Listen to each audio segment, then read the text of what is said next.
Shalom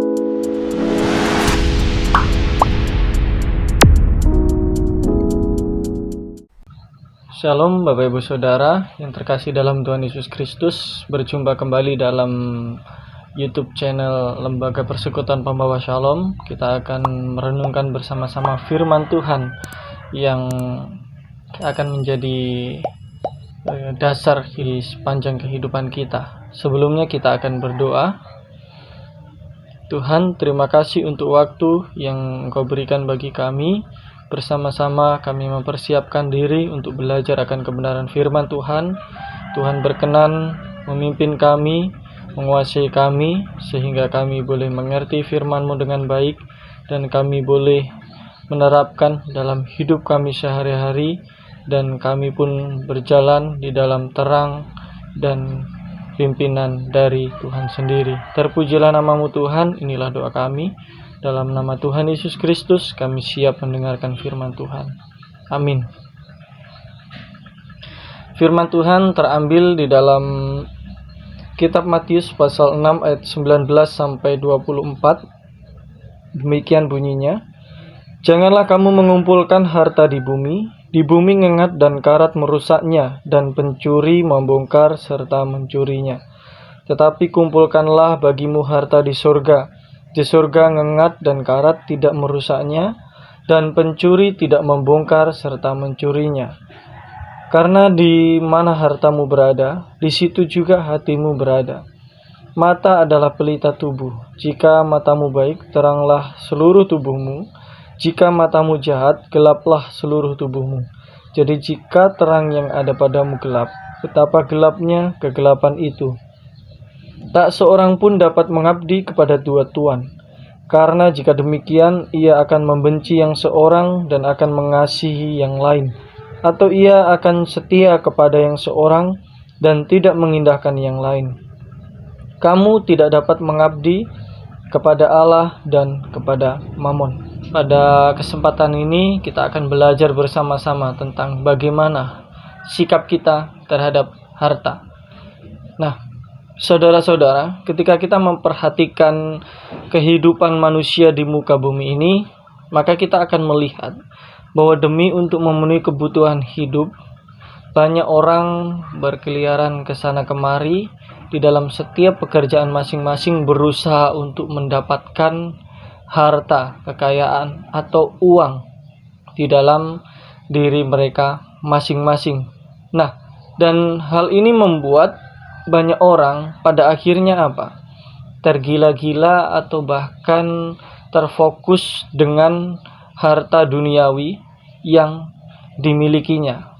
Artinya seseorang ketika sudah cenderung untuk mencari harta, kekayaan dunia, maka fokusnya akan ke arah sana. Sebab ketika apa yang telah dicari dan didapatkan itu kemudian habis atau lenyap, maka seseorang pasti akan cenderung terus untuk mencarinya sampai merasa puas. Dan kalau kita memahami sebenarnya sifat manusia itu selalu merasa tidak puas. Hal ini karena ada beberapa faktor-faktor tertentu yang mendorong manusia untuk terus mencari hal-hal yang demikian. Nah, saudara-saudara yang terkasih dalam Tuhan Yesus Kristus, artinya sebagian orang mengejar harta duniawi ini melihatnya sebagai sesuatu yang wajib, dan ketika itu tidak terjadi, maka kehidupan seolah-olah itu tidak terpenuhi. Kehidupan seolah-olah hampa atau kosong. Nah, jika kita menyelidikinya lagi, mengapa hal ini bisa terjadi? Saya melihatnya ada beberapa kemungkinan yang menjadi jawaban seseorang ketika kita bertanya, mengapa kamu menganggap begitu penting harta, kekayaan duniawi ini di dalam kehidupanmu? Yang pertama, mungkin sebagian orang menjawab bahwa itulah yang menjadi tuntutan dalam kehidupan kita. Mau nggak mau, kita harus mencari uang sebanyak mungkin supaya kita dapat memenuhi kebutuhan hidup kita. Yang kedua, sebagian mungkin menjawab, tanpa uang kita tidak bisa hidup di dunia ini. Jadi untuk hidup di dunia ini kita harus punya uang. Nah, ini lebih kepada keutamaan dalam hidup itu apa. Dan yang ketiga, mungkin sebagian lagi menjawab, selama masih hidup kita harus mencari uang sebanyak mungkin supaya anak cucu kita nanti dapat mewarisi apa yang kita miliki, yaitu dari harta kekayaan. Dan dengan kata lain, uang atau harta kekayaan ini dijadikan sebagai warisan bagi para generasi penerusnya nantinya. Dan ada kemungkinan lain juga, sebagian mungkin menjawab pertanyaan tadi, jika kita tidak memiliki uang, maka kita tidak akan bisa menikmati hidup ini. Lebih kepada kenikmatan hidup. Dan kemungkinan yang terakhir, mungkin orang menjawab bahwa harta itu penting, kekayaan itu penting, karena itu dapat dijadikan sebagai sebuah kehormatan untuk menjaga nama baik di dalam kehidupan kita. Nah, ini beberapa kemungkinan yang saya lihat dari fakta-fakta yang terjadi, yang membuat orang itu sehingga dengan sekuat tenaga atau pikiran mereka mencari uang atau harta kekayaan yang ada. Nah, saudara-saudara yang terkasih dalam Tuhan Yesus Kristus, dengan adanya kemungkinan inilah akhirnya terbentuklah sebuah slogan yang kita sendiri sudah mengenal dengan baik. Slogan ini demikian: waktu adalah uang. Nah, kita pasti sudah mengenal yang seperti ini. Nah, slogan ini mengindikasikan bahwa jangan sampai kita melalaikan waktu sedikit pun sehingga kita tidak bisa menggunakannya untuk mendapatkan uang. Artinya bahwa kesempatan sekecil apapun, mari kita pakai itu untuk mencari uang. Karena waktu itu sangat berharga, dan jika kita melewatkannya, maka kita tidak akan mendapatkan uang itu. Nah, saudara-saudara yang terkasih dalam Tuhan Yesus Kristus, maka dengan sangat gamblang bahwa harta itu, jika dipikir demikian, sudah menjadi posisi yang terutama di dalam kehidupan manusia. Manusia menjadikan harta itu sebagai prioritas hidupnya. Nah, karena harta yang menjadi prioritas hidupnya atau prioritas utama dalam hidup manusia, maka tidak heran jika dalam setiap pembicaraan yang disampaikan sedikit-sedikit pasti menyangkut tentang keuangan. Benar atau tidak, mari kita pikirkan masing-masing dalam setiap perkataan-perkataan kita, selama kita berbicara dengan teman kita, dengan keluarga kita, orang tua, atau dengan saudara-saudara kita. Nah, oleh karena itu, saudara-saudara, jadi saya melihatnya bahwa manusia itu seperti bukan lagi manusia, karena manusia lebih bersifat materialistik. Jadi manusia berpikir berbeda dengan apa yang sebenarnya menjadi tujuan dari hidupnya. Dan dalam konteks orang Kristen ini juga biasanya dijadikan sebagai alasan untuk memenuhi kebutuhan jasmani, dan kemudian dengan alasan untuk mendukung kegiatan-kegiatan rohani yang ada. Padahal pada kenyataannya juga banyak yang tidak demikian, justru dipakai untuk kesenangan pribadi masing-masing. Nah, saudara-saudara yang dikasihi Tuhan Yesus Kristus, mari kita perhatikan lagi bahwa ada paradoks yang terlihat jelas di sini terkait dengan keuangan atau harta. Di sisi lain, harta atau kekayaan, uang itu merupakan sebuah berkat yang sangat baik yang Tuhan berikan kepada kita. Tapi di sisi lain, itu juga merupakan suatu bahaya dalam diri kita ketika tidak digunakan dengan baik. Nah, jadi masalah harta ini sebenarnya tidak muncul baru-baru ini atau belakangan ini. Jadi sejak zaman dulu itu sudah ada masalah tentang harta. Nah, secara khusus kita boleh melihat pada zaman Tuhan Yesus Kristus pun ini menjadi masalah yang sangat serius. Oleh sebab itulah Tuhan Yesus di sini membahas dan mengingatkan kepada manusia di dalam khotbahnya di sini, penyampaiannya tentang harta, yaitu bagaimana kita menyikapi semuanya itu dengan baik dan bijaksana.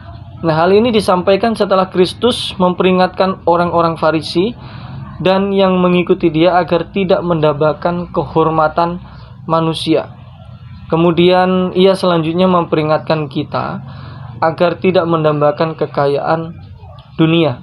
Nah, dalam hal ini pula kita harus berjaga-jaga supaya kita tidak menjadi seperti orang-orang munafik dan berbuat seperti yang mereka perbuat.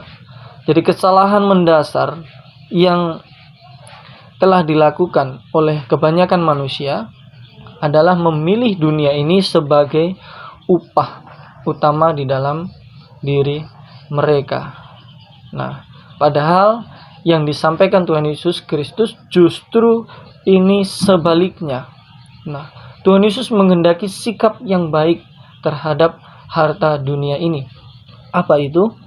Tuhan mengatakan bahwa janganlah sekali-kali kita mengumpulkan harta dunia ini, yaitu harta di bumi ini, untuk diri kita sendiri. Itulah sikap yang pertama, adalah bahwa kita tidak boleh mengumpulkan harta dunia ini untuk diri kita sendiri. Nah, kira-kira seperti itulah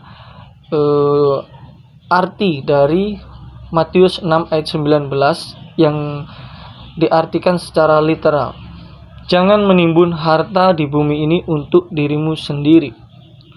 Alasan yang kuat mengapa Tuhan Yesus perlu mengatakan kalimat seperti ini adalah ketika manusia sudah merasa diri memiliki sesuatu yang dapat diandalkan, atau itu disebut sebagai harta duniawi atau uang, maka disitulah manusia merasa nyaman dan merasa sudah memiliki, dan itu kemudian menjadi bagian yang utama dalam kehidupan manusia, sehingga mengatakan bahwa kita tidak perlu lagi Tuhan, karena kita bisa melakukan segala sesuatunya dengan usaha kita sendiri.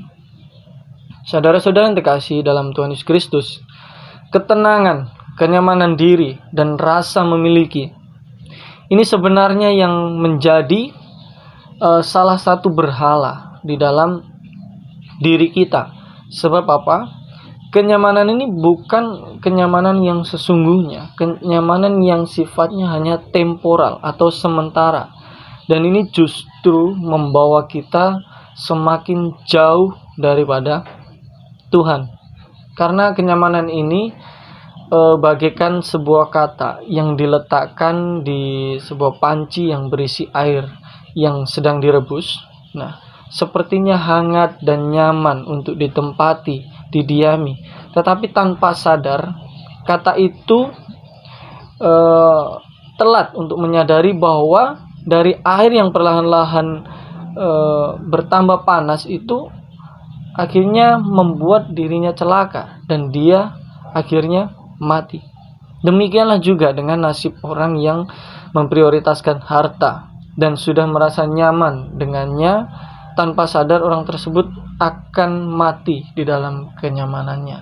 Mati di sini artinya hubungan dengan Tuhan semakin jauh, semakin renggang, dan akhirnya Tuhan tidak lagi ada di dalam dirinya. Tuhan yang ada di dalam dirinya adalah Tuhan yang lain, yang tidak lain adalah harta duniawi ini. Nah, saudara-saudara yang terkasih dalam Tuhan Yesus Kristus, hal ini biasa dan ini bisa melanda siapapun juga, termasuk para pendeta majelis atau pemimpin-pemimpin gereja yang lainnya, termasuk saudara dan saya. Oleh karena itu, kita sangat perlu berhati-hati dengan yang namanya harta. Nah, alasan tidak boleh mengumpulkan harta di bumi. Jadi dalam hal ini, kita harus tahu bahwa cinta akan harta bisa menyebabkan kehilangan yang tragis. Semakin kita menimbun materi, semakin kita kehilangan mereka. Dan bukan hanya itu. Lebih dari itu, kita pun juga akan lenyap bersama-sama dengan materi itu sendiri. Mengapa bisa lenyap? Nah, di dalam ayat 19 jelas, karena di bumi ini tidak ada yang kekal. Tuhan Yesus mengatakan bahwa ngengat, karat merusaknya, dan pencuri membongkarnya.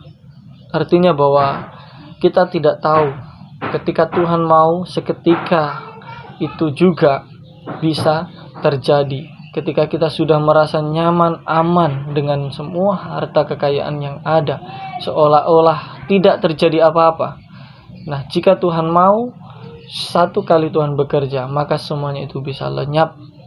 Karena pada dasarnya, semuanya itu adalah barang-barang yang fana. Nah, ketika kita memperhatikan kata merusak, membongkar, dan mencuri, sebenarnya ini mengindikasikan bahwa harta atau kekayaan merupakan sesuatu yang tidak bisa dipertahankan.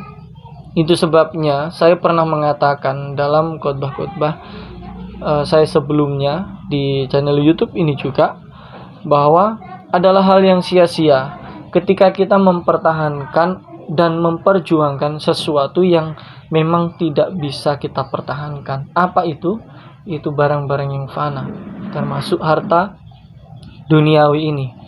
Nah, hal yang sama juga dikatakan. Kita perhatikan dalam kitab Pengkhotbah 3 ayat 9 sampai 10. Demikian, apakah untung pekerja dari yang dikerjakannya dengan berjerih payah? Aku melihat pekerjaan yang diberikan Allah kepada anak-anak manusia itu melelahkan dirinya. Jadi telah disebutkan bahwa semua pekerjaan, usaha untuk mencari harta duniawi dan lain sebagainya itu hanya melelahkan orang tersebut ketika fokusnya hanya terhadap apa yang dicari. Oleh karena itulah Tuhan Yesus juga menegaskan kepada kita semua supaya tidak membuang-buang tenaga untuk hal yang sia-sia yang justru akan merugikan diri kita sendiri.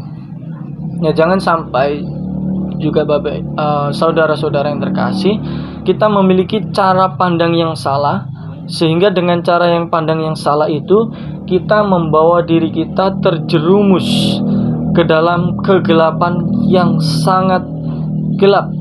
Dan Tuhan Yesus sendiri menegaskan kepada kita bahwa mata kita adalah pelita bagi tubuh. Nah, mata ini merupakan sebuah metafora yang mengindikasikan cara pandang kita terhadap arti hidup yang kita jalani di dalam dunia ini. Nah, mata, hampir semua kita yang melihat itu dipengaruhi oleh mata kita di dalam melakukan segala sesuatunya. Kita melihat ini, kita melihat itu, tertarik, lalu kemudian kita melakukannya. Nah, saudara-saudara yang terkasih dalam Tuhan Yesus Kristus, jadi ini merupakan gambaran secara metaforis yang menyiratkan sebuah cara pandang. Dan ini bicara tentang nilai atau arti hidup seperti yang saya katakan tadi. Dan ini tentang fokus dalam kehidupan. Nah, artinya cara pandang itu mempengaruhi seluruh tindakan. Jika seseorang menganggap harta sebagai yang paling penting, orang tersebut tentu akan mengejarnya sekuat tenaga, dan seluruh waktu, tenaga, pikirannya akan dicurahkan untuk memperoleh atau meraih yang demikian. Bahkan yang lainnya pun akan diabaikan, termasuk Tuhan itu sendiri. Makanya dengan demikian, maka dengan mudah orang mengatakan saya tidak perlu lagi Tuhan. Nah, Tetapi ini merupakan cara pandang yang salah. Satu-satunya cara pandang yang benar adalah cara pandang yang didasarkan atas firman Allah atau Alkitab. Nah, secara khusus kita diajak untuk memperhatikan hidup dan perkataan dari Tuhan Yesus itu sendiri sebagai firman Allah yang hidup dan menjadikan Dia sebagai satu-satunya Tuhan di dalam diri kita, dan kita harus hidup serupa dengan Dia. Nah, artinya apa? Artinya bahwa yang harus kita pikirkan adalah bukan bagaimana kita semakin menjadi serupa dengan dunia ini oleh karena kita mengikuti arus dunia ini atau sistem dari dunia yang sudah jatuh dalam dosa ini, melainkan bagaimana kita bisa menjadi semakin serupa dengan Kristus Yesus. Nah, disinilah Tuhan Yesus mau menunjukkan bagaimana seharusnya manusia itu harus hidup sebagaimana tujuan yang sesungguhnya, di mana manusia itu diciptakan yang tidak lain untuk memuliakan Dia dan menikmati Dia di dalam kehidupan kita sehari-hari. Dengan kata lain, pernyataan atau nasihat serta pengajaran dari Tuhan Yesus ini sendiri, nah, sebenarnya merupakan ungkapan isi hati dari Allah itu sendiri kepada setiap kita umatnya. Supaya apa? Supaya kita dapat hidup di dalamnya dan kita bisa meresponi kasih sayang yang Allah berikan kepada kita. Jadi sikap pertama adalah jangan kita menyia-nyiakan hidup kita, tenaga kita untuk hal-hal yang sia-sia dengan tidak mengumpulkan harta di bumi untuk diri kita sendiri. Jangan kita menjadi tamak, tetapi mari kita perhatikan sikap yang benar, yaitu yang kedua dengan mengumpulkan harta di surga. Nah, Yesus menghendaki supaya kita mengumpulkan harta di surga. Apa maksudnya ini? Hal ini sebenarnya berbicara tentang bagaimana seharusnya kita hidup selalu menyenangkan hati Allah. Nah, hidup yang selalu menyenangkan hati Allah. Tuhan Yesus mau supaya kita bergantung kepada Dia sepenuhnya dan percaya bahwa Dia adalah satu-satunya yang menjadi sumber dari setiap pemenuhan kehidupan kita sehari-hari. Artinya tidak perlu khawatir sebagaimana yang disebutkan di dalam perikop-perikop sesudahnya. Nah, saudara-saudara yang terkasih dalam Tuhan Yesus Kristus, sebagaimana yang disampaikan oleh Yesus ini, Dia mau supaya kita memprioritaskan kerajaan Allah lebih dari segala yang ada di dunia ini, kekayaan atau harta apapun itu. Jadi Allah yang menjadi prioritas utama dalam diri kita. Nah, sebab dengan demikian semua keperluan kita, nah, itu akan dicukupkan dengan sendirinya oleh Tuhan.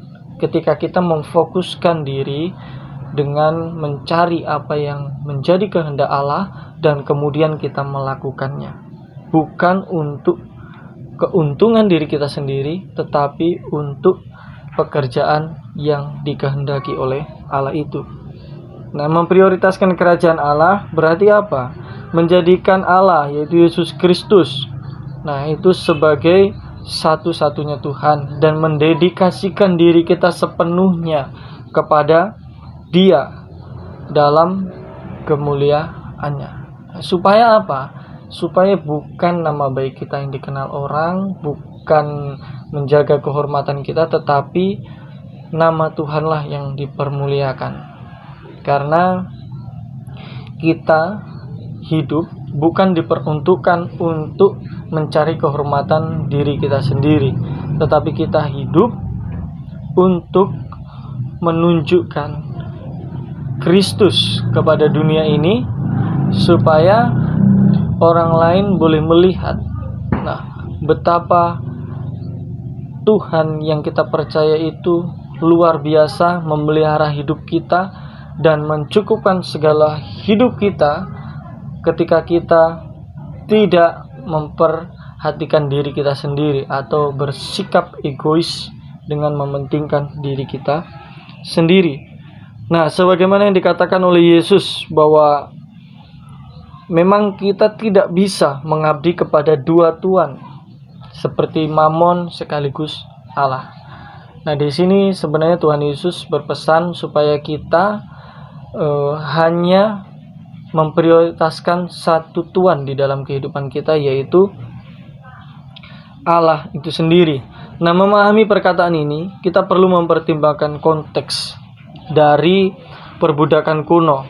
Kata tuan ini bicara tentang tuan yang diikuti oleh seorang abdi, yaitu budak. Nah, makanya ada kata mengabdikan kepada dua tuan. Nah, tentunya ini tidak bisa, karena bicara tentang budak itu dedikasinya adalah terhadap satu tuan, yaitu tunggal yang diikutinya dan mendedikasikan sepenuh waktunya 24 jam ya kepada satu tuan, dan ini bersifat mutlak.